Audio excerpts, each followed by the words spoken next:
How's it going, guys? So today I'm going to show you guys how to change out the stock bar end and bar end vibration cancellation in your stock Honda handlebars.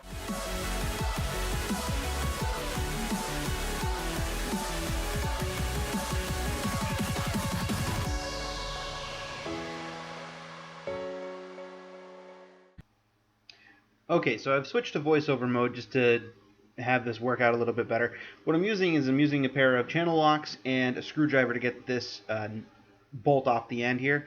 Now, I've machined this down previously to accept the mirror, so I don't care if I mar it up. However, you may not want to use channel locks because they will damage the bar end. So if you want, you can always wrap around a paper towel around, or a nice shop rag around the bar end to prevent destroying it. So I get the bar end off, and I will show you how it actually mounts. There's a step here that mounts to the step inside the bar end, and that's to make sure that the bar end just kind of lines up with it, and so you can actually tighten it down.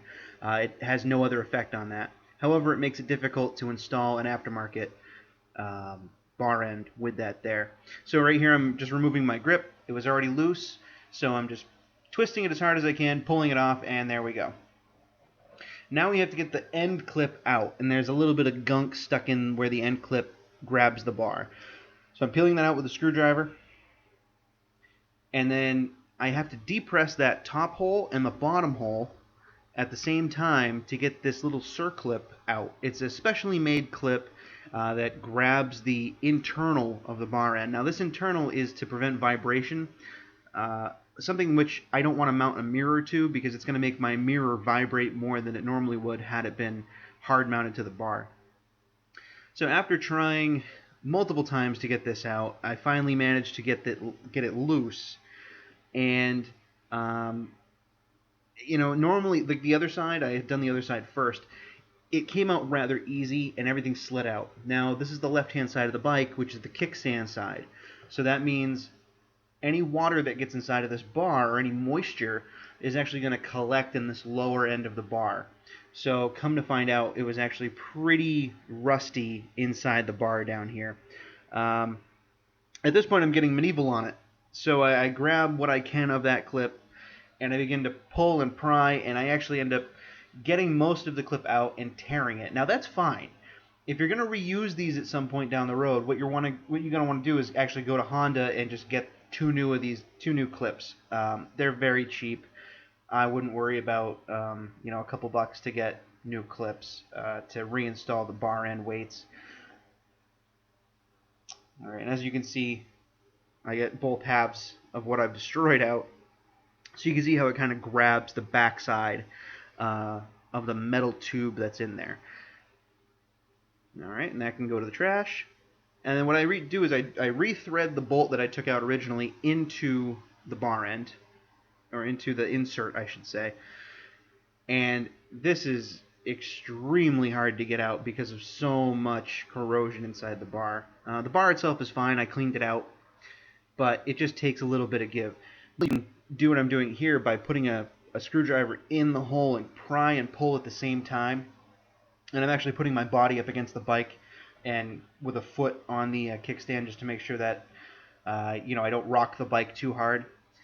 And after a while, it finally gives. What it's consistent of is it's an aluminum insert that has two rubber washers around it that hold it against the inside diameter of the bar.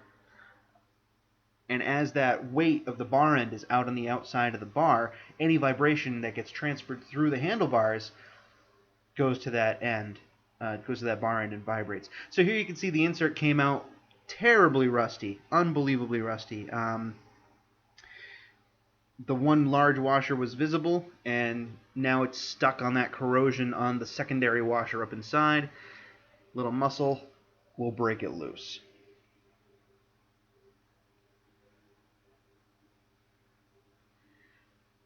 Okay, now as you can see, I'm tapping on the bar. That's awful.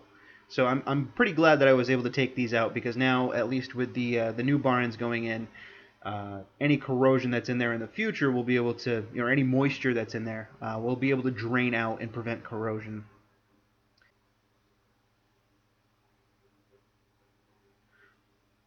So now we can put our handlebar grip back on. I'm using Gorilla Glue. I've used this a million times, especially on heated grips because it's a hard plastic on the inside. It's not like a normal grip where it's rubber all the way through.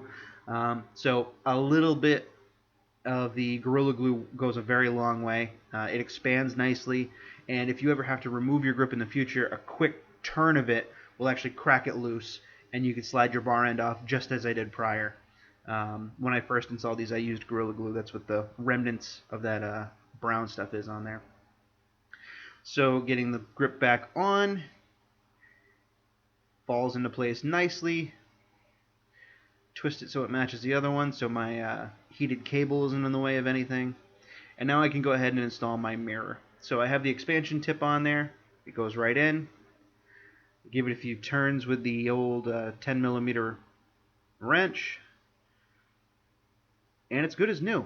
So thanks for watching, guys. It's really that simple. It took all of about 17 minutes with running back and forth to the house to get tools. So if you're going at it and you have the right tools and you set aside some time, it's about 5-10 minute job. So enjoy. Hope this works out for you. And if you like, please like. And if you want to see more, please subscribe. I'll see you later. Thanks for watching. Bye-bye.